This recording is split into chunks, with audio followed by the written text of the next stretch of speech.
Welcome viewers to my channel. Today, we're diving into the world of XML parsing using C#. After a quick overview about the basics, we start direct with the practical part for you.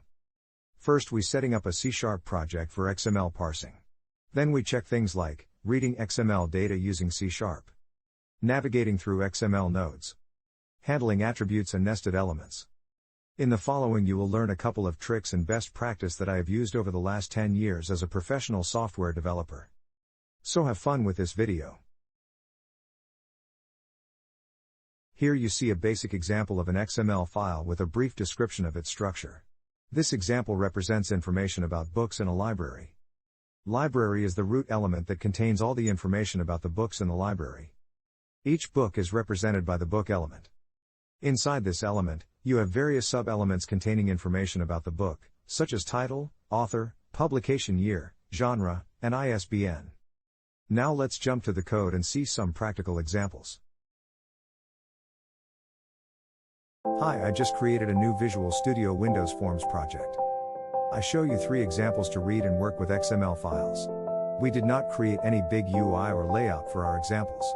Just start in the load method from our form.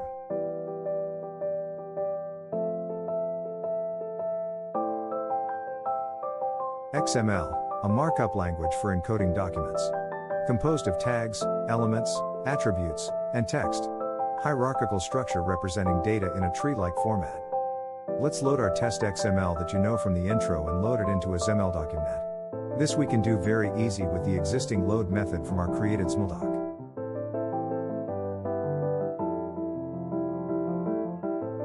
Here you can see our XML document that we are using for all our examples in this video. We can easily check if this data is loaded into our program by set a debug point after we load the file and see into it.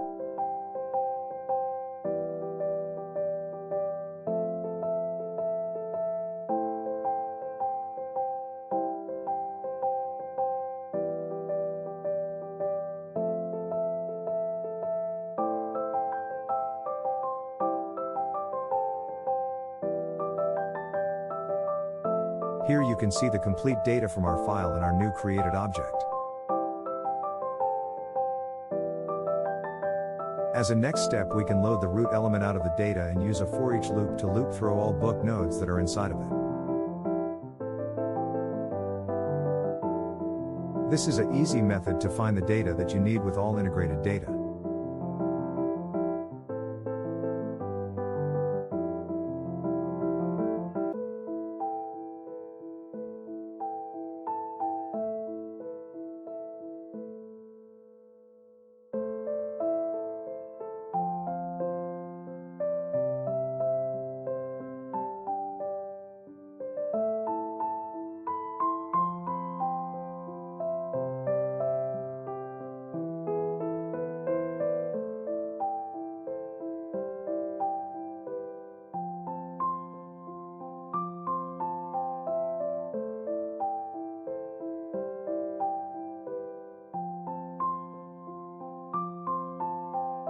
Let's set another debug point and stop the program during the loop. We can see now into the data from the book node to find out what data we need. This we can use to fetch the right data and show it to the user, or use it in our tool in different ways.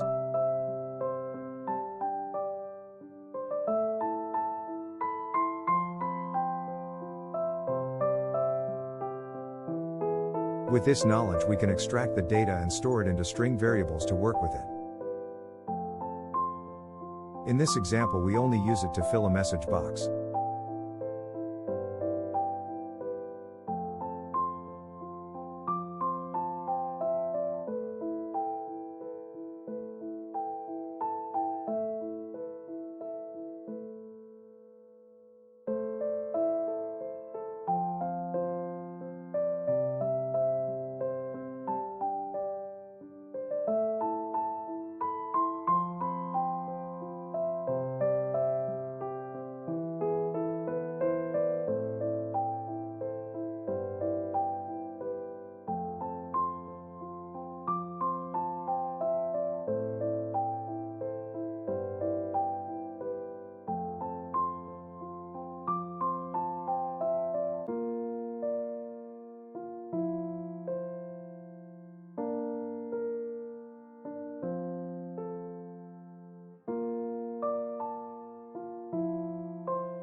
With a new debug point at start of the loop, we can check if we get the right data.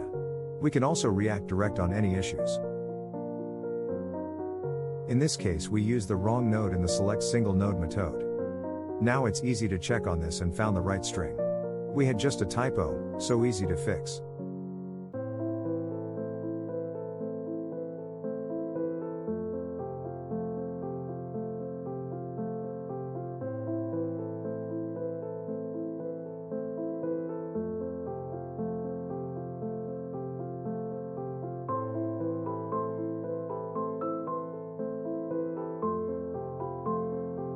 So now let's comment out our complete code. This has the effect that it's still there, but it's ignored for now.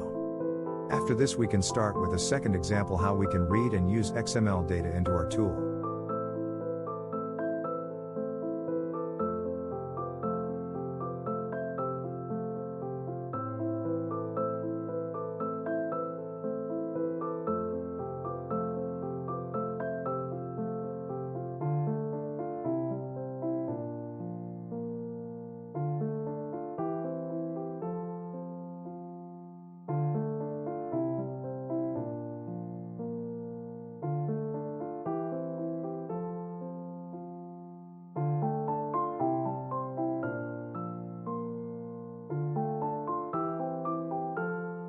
For this, we use XDocument out of the system XML link namespace.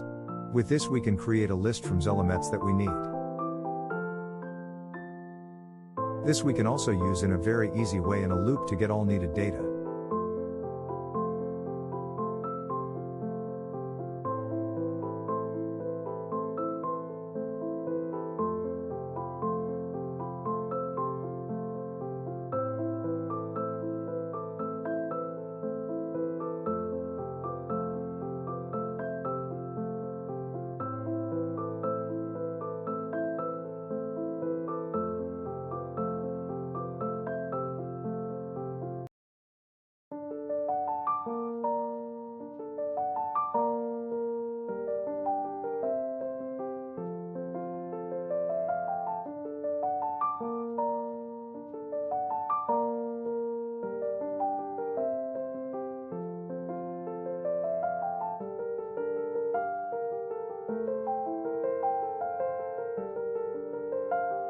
Here we can use direct the element name for the needed value that we want.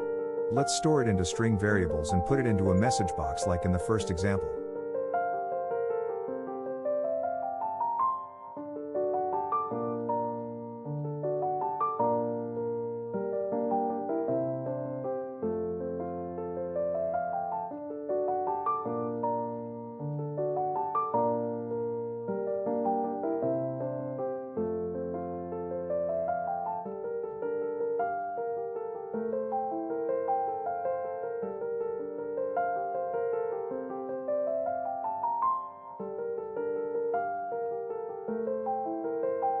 You can set at any time and at any place a debug point if you want to check some data during the development phase.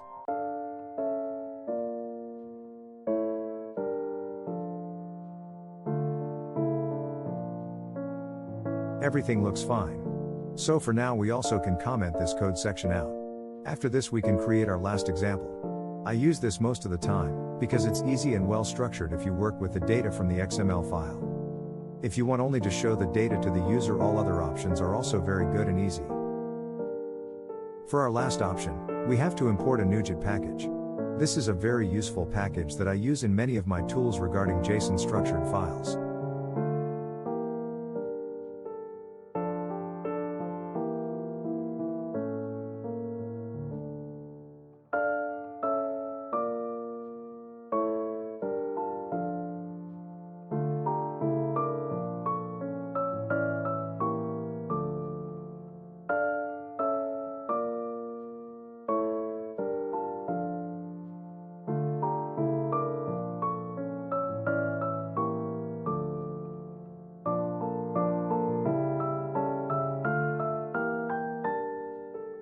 For this example, we can create the same object like we did in the first example. Also, the loading of the file is the same.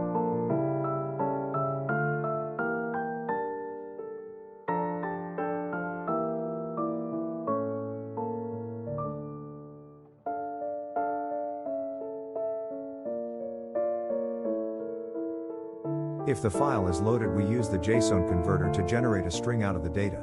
This data we also can get out of the XmlDocument itself without using this converter. But we need the converter also in our next step. We can also see inside of the loaded data the look and feel of the data as JSON.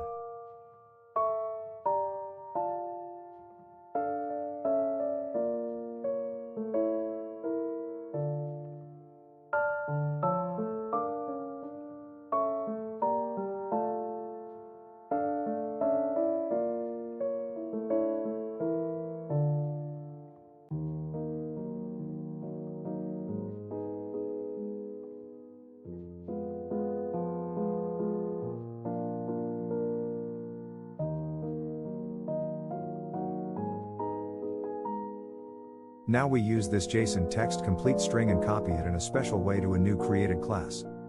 For this, copy the text. After this, we create a new class that we called book. Let's set it to public to be able to use it in our tool. After this, we can use a special copy function from Visual Studio to generate a complete class with all methods and data from the XML file.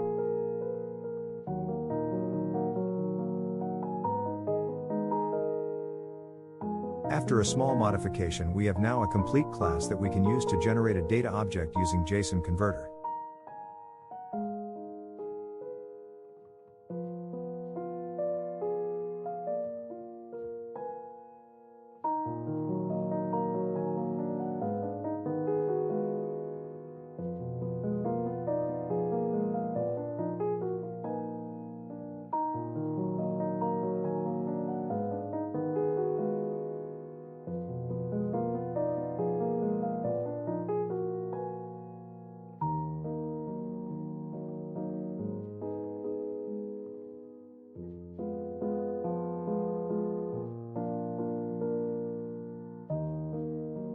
With the deserialize object method from the JSON converter, we can generate an object that stored the data in our data object.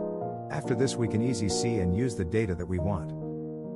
To get only the information from our books, we can easily use our My Data object and put only the books in a new object.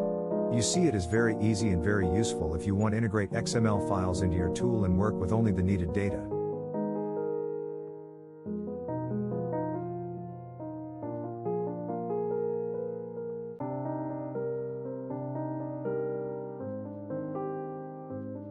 Let's check if we have the right data loaded to our My Books object.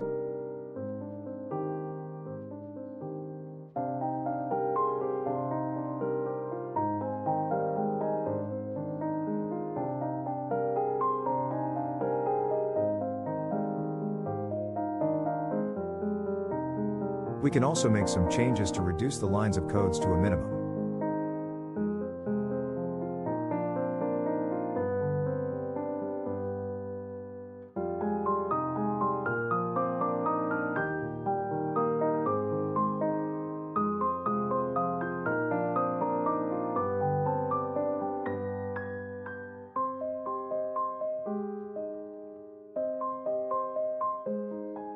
To use the data for any part of the program or just to show it to the user, we can do this very easy by choose only the data that we want. So no typos or wrong knowledge of the XML data can lead to any failure in the tool. I think that is in special for bigger XML files with more data than 3 books very helpful.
I hope there was something in this video that you can use in your tools.